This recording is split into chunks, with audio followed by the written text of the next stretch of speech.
खुलुमबाय गिबि गिबियावनो प्राइम 24 हेडलाइन्स आरो बिभि निउसनिसिम सिमेन बि आब्दुल्लाराय बाथौ गौथुमनिफ्राय बयनिसिमबो साबायखर बावबाय।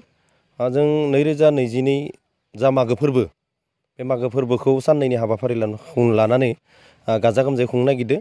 बेनि मुल थांखियानो जाबाय जों मागो फोरबोखौ भेलागुर सावजेननायनिफ्राय लानानै जोबजासिम 1 मागोसिम जों गाजा गोमजा खुंनायनि गुबै थांखिया जाबाय 1975 मायथाइनिफ्राय 2020 सिम जोंनि सिमेन बि आब्दुल्लाराय बाथौ गौथुमनि जाखिनि दैदेनगिरि आगुनि धोरोमखौ फोसाबनाय फेहेरनाय आरो फोगोमनायाव जाखिनि खामानि मावबोबाय बिथां दैदेनगिरिफोरखौ जोङो मान बावनायजों लोगोसे गाजा गोमजायै खुंफुंनो लादों आरो। बे हाबाफारियावनो नोङो जितु बर'नि नेमखान्थि बायदि माबाफोर जानाय रंजानाय हाबाफारि लागोन नामा? जों हाबाफारि बायदियै जों लादों।